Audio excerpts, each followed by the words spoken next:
Hola, en este video veremos los plazos en el ámbito del derecho procesal civil. Y para comenzar, hay que decir que en nuestro Código de Procedimiento Civil no hay una definición de plazos, pero podemos decir que el plazo es aquel espacio de tiempo que fija la ley, el juez o el convenio de las partes para ejercer un derecho dentro del proceso, o sea, es el lapso dentro del cual se debe realizar un acto procesal. En nuestro Código de Procedimiento Civil encontramos varios plazos de distinta unidad de tiempo. Encontramos plazos de horas, de días, de meses y de años.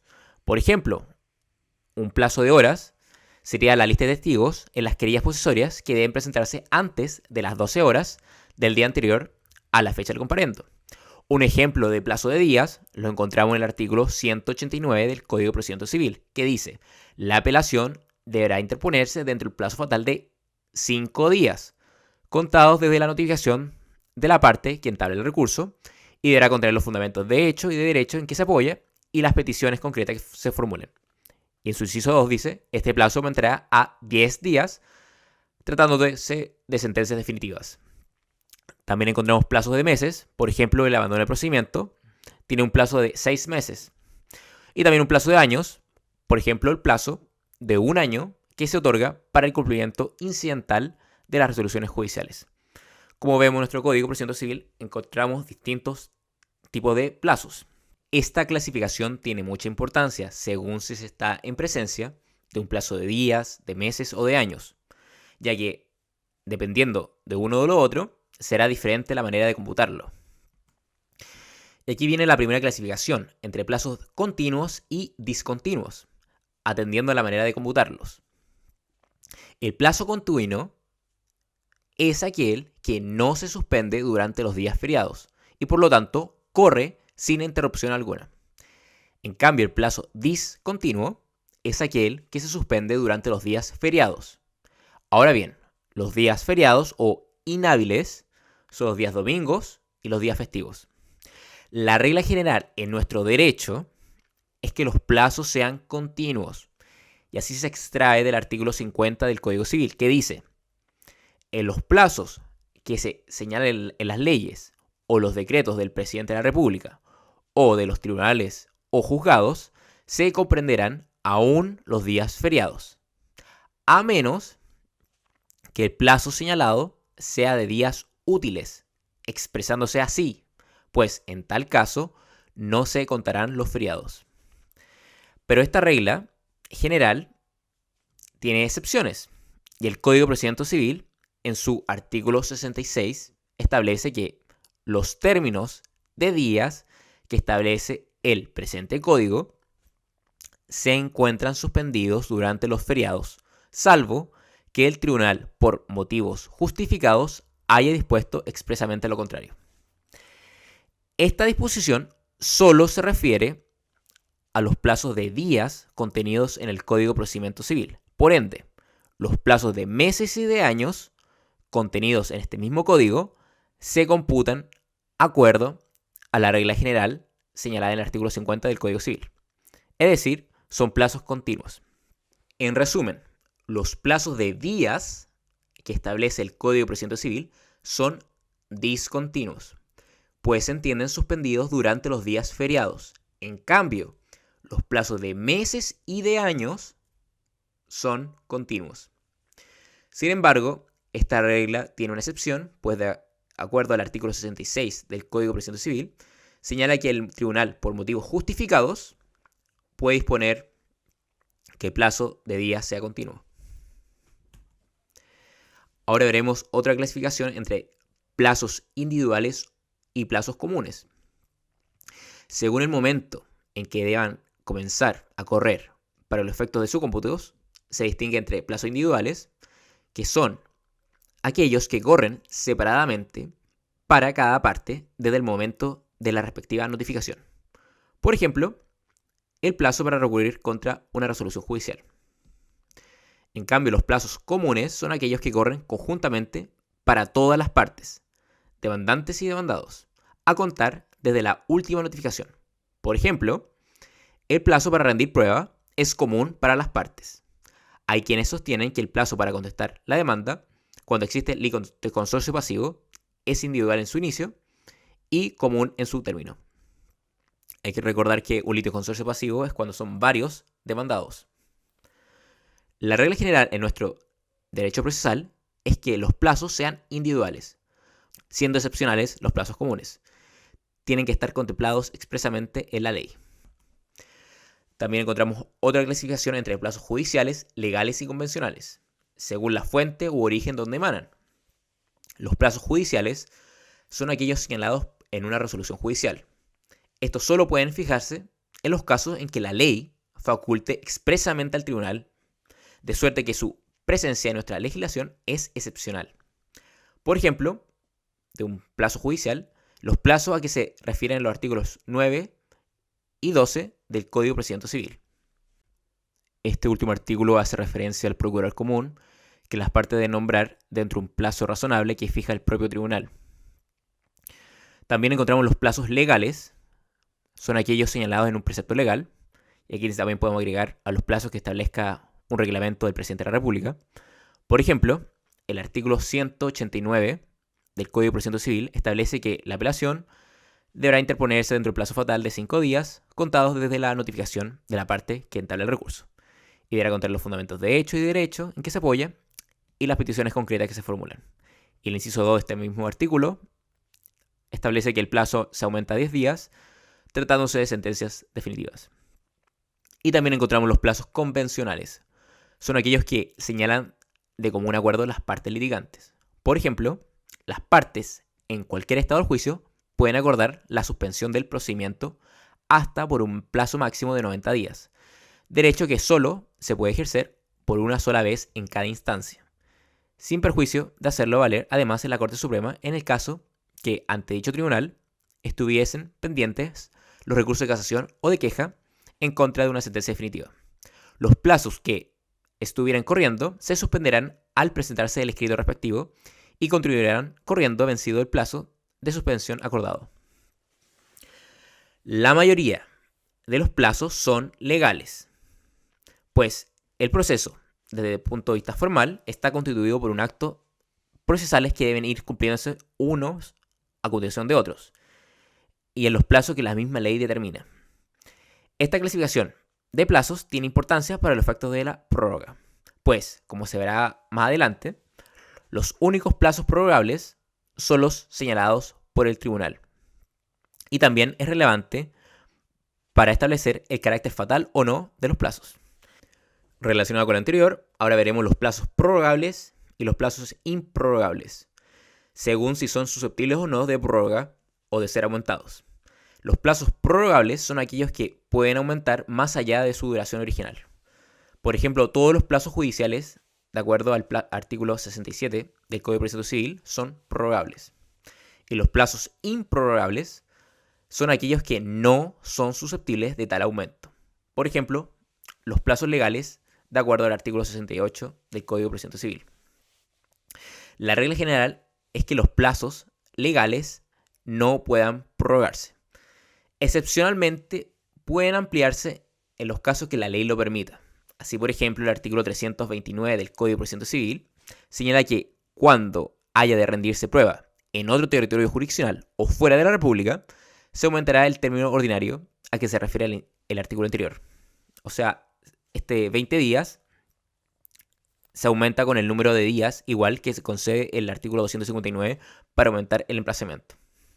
Ahora veremos la siguiente clasificación entre plazos fatales y no fatales, según los efectos que producen el plazo una vez vencido, o según si la falta de ejercicio del derecho dentro de un determinado espacio de tiempo lo hace o no extinguirse, según la forma en que opera la preclusión. Y aquí se distingue entre plazos fatales y plazos no fatales. Los plazos fatales son aquellos que una vez vencidos producen la caducidad del derecho, sin necesidad de que el juez dicte una resolución judicial para que precluya el derecho. No es necesario que se acuse o decrete la rebeldía de esa parte. En otras palabras, son aquellos en que la rebeldía del emplazado se produce por el solo ministerio de la ley, al vencimiento del plazo fijado, extinguiéndose irrevocablemente. De este modo, los derechos que han debido hacerse valer dentro de ese plazo y no lo han sido. Los plazos no fatales son aquellos que la caducidad del derecho no se obtiene por el transcurso del tiempo, sino en virtud de la correspondiente declaración de rebeldía por parte del tribunal, ya sea de oficio o a petición de parte. Conforme al artículo 78 del Código de Procedimiento Civil, todos los plazos judiciales no son fatales, pues vencido un plazo judicial para la realización de un acto procesal sin que éste se haya practicado por la parte respectiva, el tribunal de oficio o petición de parte declarará evacuado dicho trámite en su rebeldía y proveerá lo que convenga para la prosecución del juicio, sin certificado previo del secretario. Todos los plazos legales que establece el Código de Procedimiento Civil son fatales, pues, de acuerdo al artículo 64, inciso 1 de dicho código, los plazos que señala este código son fatales cualquiera sea la forma en que se exprese, salvo aquellos establecidos para la realización de actuaciones propias del tribunal. En consecuencia, la posibilidad de ejercer un derecho o oportunidad para ejecutar el acto se extingue al vencimiento del plazo. Por tanto, cualquiera sea la extensión del plazo legal contemplado en el Código de Procedimiento Civil, ya sea plazo legal de horas, días, meses o años, y las expresiones que utilice para establecerlo, se está en presencia de un término fatal. Entonces, cualquiera sea la unidad de tiempo que se exprese el plazo legal, será un término fatal. Excepcionalmente, a pesar de encontrarse establecido en el Código de Procedimiento Civil, no revisten el carácter de fatal los plazos para la realización de actuaciones propias del tribunal. Por ejemplo, el plazo para dictar sentencia definitiva, pero no le está permitido al juez ampliar este plazo en forma indefinida, pudiendo quedar el tribunal, por este motivo, sujeto a una medida disciplinaria. Ahora veremos otro tema relacionado con los plazos fatales, que es la rebeldía. La rebeldía dice relación con la situación que se produce cuando una persona no ejerce su derecho, facultad o acto dentro del plazo que correspondía. Se vinculan con el plazo fatal, el cual extingue la posibilidad de ejercer un derecho por el solo ministerio de la ley, y con los plazos no fatales, que son aquellos que el derecho no expira por el simple transcurso del tiempo, sino en virtud de declararse la correspondiente rebeldía. Por lo anterior, se define la rebeldía como aquella situación que se produce por el desinterés de una parte para cumplir un trámite del juicio en un determinado plazo, y que permite tenerlo por cumplido a fin de que el proceso avance. Como se puede apreciar, las rebeldías permiten que el proceso avance en el evento de que alguna de las partes litigantes manifieste desinterés por la evacuación de un trámite en un determinado plazo. Según su origen o causa que la produce, se distingue entre rebeldía declarada judicialmente y rebeldía de pleno derecho. La rebeldía declarada judicialmente es aquella que precisa de una declaración judicial para extinguir un derecho que no se ha ejercido dentro de un plazo no fatal, concretamente un plazo judicial. En efecto, el artículo 78 del Código de Procedimiento Civil señala que, vencido un plazo judicial para la realización de un acto procesal, sin que éste se haya practicado por la parte respectiva, el tribunal de oficio o a petición de parte declarará evacuado dicho trámite en su rebeldía y proveerá lo que convenga para la prosecución del juicio, sin certificado previo del secretario. Según la jurisprudencia mayoritaria, esta rebeldía se produce solo cuando el juez la ha declarado y no cuando la parte contraria lo ha solicitado, permitiéndosele al juez, en todo caso, declarar del oficio en los casos en que la ley lo declare expresamente. Por lo tanto, los requisitos para que opere este tipo de rebeldía son la existencia de un plazo judicial para realizar un acto procesal, el transcurso del tiempo, del plazo que esté vencido, y la resolución del tribunal de oficio o petición de parte declarando evacuado el trámite en rebeldía y proveyendo lo que convenga para la prosecución del juicio. Y la rebeldía de pleno derecho, o por el solo ministerio de la ley, es la que opera por el solo transcurso de un plazo fatal. Por lo tanto, constituye la regla general. pues de acuerdo al artículo 64, inciso 1 del Código de Procedimiento Civil, los plazos que señala este código son fatales cualquiera sea la forma en que se exprese, salvo aquellos establecidos para la realización de actuaciones propias del tribunal. En consecuencia, la posibilidad de ejercer un derecho o la oportunidad para ejecutar el acto se extingue al vencimiento del plazo. En estos casos, el tribunal de oficio o petición de parte proveerá lo que convenga para la prosecución del juicio, sin necesidad de certificado previo. Ahora veremos los efectos de la rebeldía. El único efecto que produce la rebeldía es que extingue la posibilidad de ejecutar el acto de que se trata. Por ejemplo, si el demandado no contesta la demanda en el plazo de días que debía, pierda la oportunidad para hacerlo. Me gustaría hacer un comentario respecto en la segunda instancia, que antes de la ley de tramitación electrónica existía la carga de hacerse parte en el recurso de apelación en un plazo de días, pero esta carga se ve eliminada con la entrada de esta ley. Ahora hablaremos de la nulidad procesal de lo obrado en rebeldía. Hay incidentes especiales de nulidad. La nulidad procesal de lo obrado en rebeldía puede tener lugar en dos supuestos. De conformidad al artículo 79 del Código de Procedimiento Civil, podrá un litigante pedir la rescisión de lo que se haya obrado en el juicio en rebeldía suya, ofreciendo probar que ha estado impedido por fuerza mayor. Y agrega el inciso 2, que este derecho solo podrá hacerse reclamar dentro de los 3 días contados desde que cesó el impedimento y pudo hacer valer ante el tribunal que conoce del negocio. El fundamento de este precepto es el conocido aforismo jurídico de que dice que al impedido no le corre plazo. Este incidente se hace valer ante el mismo tribunal que está conociendo del negocio principal por cualquiera de los litigantes, sea el demandante o demandado, pues la ley no distingue. Este derecho, a falta de texto legal expreso en contrario, solo podrá hacer valer pendiente el juicio y mientras la sentencia definitiva no adquiera el carácter de firme o ejecutoriada.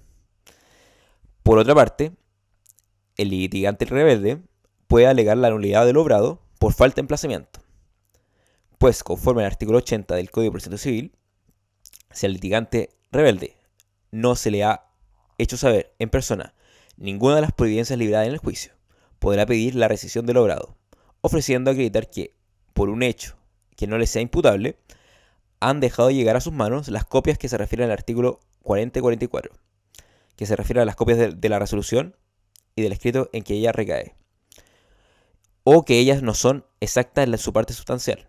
Por ejemplo, el receptor falsea la notificación. Y agrega el inciso 2, que este derecho no podrá reclamarse sino dentro de 5 días contados desde que aparezca o que se acredite que el litigante tuvo personal del juicio. Aquí el litigante rebelde no puede ser otro que el demandado, pues solamente a él le corresponde entregarle las dichas copias. Entonces imaginemos que se le notifica mal, o nunca se fue notificado, y después que adquiera conocimiento del juicio. Se agrega que en atención a la gravedad de este incidente, puesto que se funda en la falta de emplazamiento, lo que implica llegar a condenar a un litigante sin ser oído, y la ley permite que pueda interponer en cualquier estado del juicio, aún después de dictar la sentencia definitiva. Y esto se desprende de la parte final del artículo 182 del Código de Procedimiento Civil. Entonces aquí encontramos dos incidentes especiales de nulidad, uno por fuerza mayor, que está entre los 3 días contados de que cesó el impedimento, y también está el incidente de nulidad por falta de emplazamiento, que tiene el plazo de 5 días contados de que aparezca o se acredite que tuvo el litigante conocimiento personal del juicio. En consecuencia, ambos incidentes son de la misma naturaleza, pues persiguen la nulidad del obrado en rebeldía y están sometidos a la misma tramitación. En estos dos casos, el litigante rebelde debe ofrecer prueba acerca del fundamento en que lo apoya, conformidad habitante de la tramitación incidental. Sin embargo, entre ellos hay profundas diferencias. En cuanto a su fundamento, a la persona del litigante rebelde, que puede formularlos, al plazo dentro del cual se puede interponer, que son diferentes, y en fin, en cuanto a la oportunidad procesal que pueden ser esgrimidos. Por último, conforme al artículo 81 del Código de Procedimiento Civil, los incidentes a que den lugar las disposiciones contenidas en los dos artículos anteriores no suspenderán el curso de la causa principal y se sustanciarán en el cuaderno separado. Es decir, Se trata de incidentes de no previo y especial pronunciamiento, a pesar de su excepcional importancia.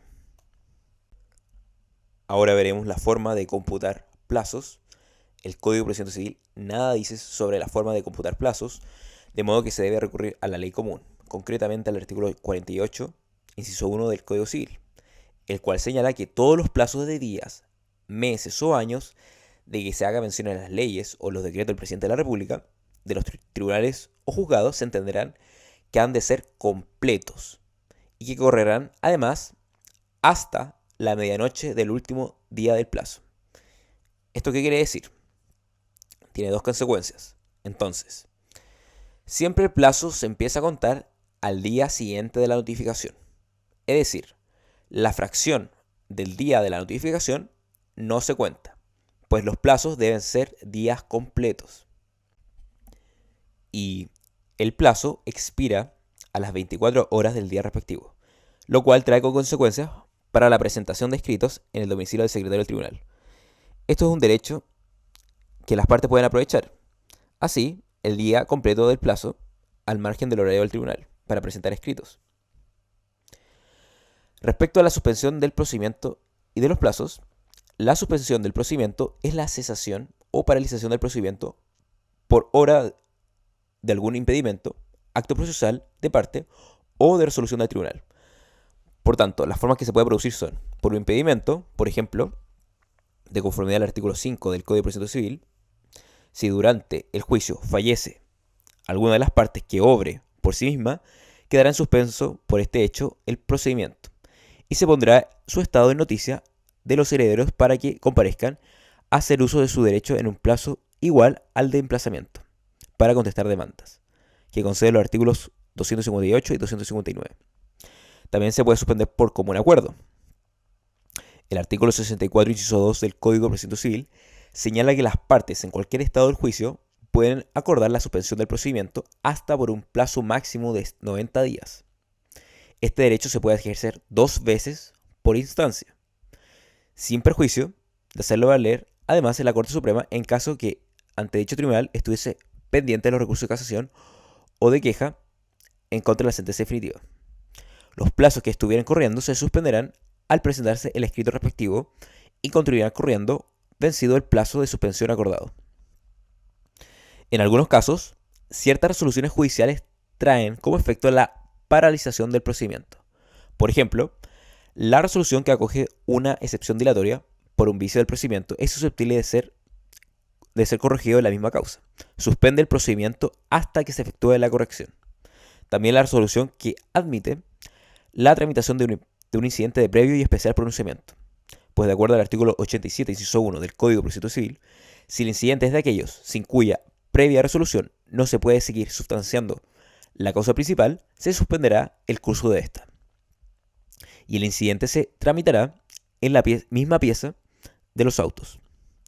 En caso contrario, no se suspenderá el curso de la causa principal y el incidente se sustanciará en ramos separados y de conformidad al artículo 167 del Código de Procedimiento Civil, cuando la existencia de un delito haya de ser de fundamento preciso de una sentencia civil o tenga en ella influencia notoria, podrán los tribunales suspender el pronunciamiento de esta hasta la terminación del proceso criminal, si en este se ha dado lugar el procedimiento plenario. Espero que les haya gustado el video, suscríbanse, comenten, dejen like, muchas gracias.